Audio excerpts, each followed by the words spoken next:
Hello, everyone. We are at the PMI conference in Nashville, Tennessee. I'm with Dr. Todd Wolynn, and you are the CEO, president of Kids Plus Pediatrics in Pittsburgh. Yep, you got it.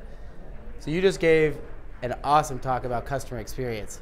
Now we can go a number of directions here, but I'd like you to tell those that weren't here the one or two key takeaways. You know, if they were to look at two things within their practice to optimize customer experience, what would it be? Well, I categorically kind of broke it down as physical and virtual connections to families and community. Mm-hmm.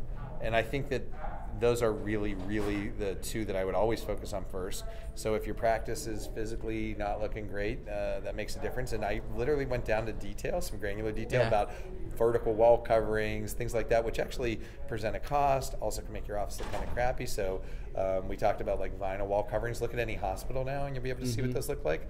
It's worth the investment. We talked about, just as importantly, if not more importantly, your virtual connection. So your website, and there's actually a conference going on right now with Dan Fighton, your website is critical. Millennials right now are pretty intolerant. If you have a lousy website that isn't kind of have a dynamic platform. Me. I'm an older millennial, but I still meet it. You make a value judgment. I mean, literally people will judge that practice regardless of how good they are clinically and as diagnosticians. They will make the assumption that it's a lousy practice if their website sucks. Yeah. And so that was one of the other pleas I was making out there. Another thing you mentioned is parking situation, the parking lot. So funny story, I just had a baby 5 months ago, as you know. Yes, I did. And we thought we picked a pediatrician. And we went back to see her, and we couldn't find parking space one time, because it's in a big shopping strip mall type thing. And we finally found a space, and it was far away, and it was chaotic. There was cars everywhere, and Tyler, my wife, turned to me and goes, "Zach, I'm not strolling a baby through." Yeah. And I wish I would have called on you during the lecture. That's a perfect example. I mean, literally, this is something the pediatricians probably aren't as aware of, but businesses are astutely aware of. What's the parking ratio per number of businesses in that lot? I mean, there's a certain ratio, I think it's 5 per business or something, or per person expected to be coming in, that gives you a calculation as to how much space you'll need, because nothing sucks more than trying to fight for a parking space. And imagine, again, having to park far away and then cross traffic, or cars moving in and out, and then throw winter and ice in there, and imagine carrying the baby in a car seat. It's the pits. Especially new parents. It's like we have so much on our mind. And parking figuring out how to park shouldn't be. It doesn't get onto people's radar because they're so focused on how many exam rooms and everything else. Something as little as parking can make or break what your kind of the perception you're going to put forth. I want you to touch a little bit on your concept, The Well, too, and what you've done in each of your 3 practices. Yeah, so we demoed a multi-use space called The Well. We did it with about 800 square feet in our first office, so we have 3 offices.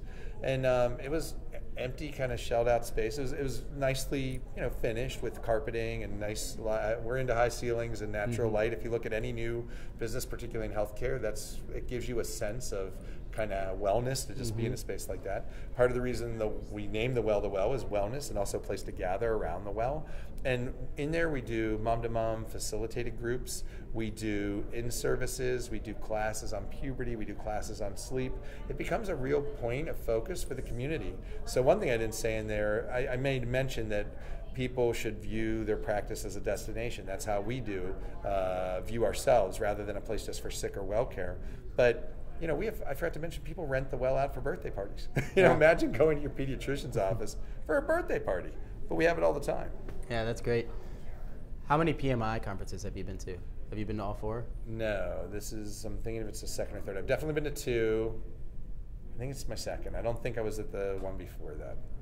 This is my first, and I was surprised in a good way. What makes this conference so special? Oh, PMI, Paulie does an incredible, if you don't know, Paul Venturi puts together an incredibly comprehensive conference. So if you look at the pre-conference, there's really nuts and bolts on just how to make sure you're looking at finances, patient flow, really revenue kind of components that you really want to know for practice management, nuts and bolts. And then as it breaks down into the main portion of the conference, look at website development, use of social media, just patient engagement. There's a website development talk going on right now. There's motivational interviewing was one of the topics. I mean, think about, these are really cutting edge concepts, and pediatrics is not known for necessarily always being cutting edge.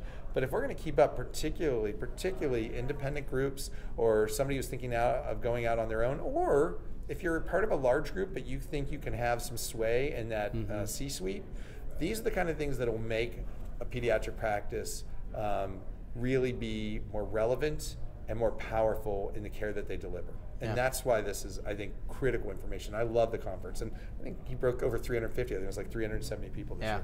Yeah. It's awesome. Well, thank you for sharing a little bit with us. Next year in Miami, I'll be there. I will absolutely be there too. All right, man. Thanks, Dr. Wolynn. Good to see you again. Thank you.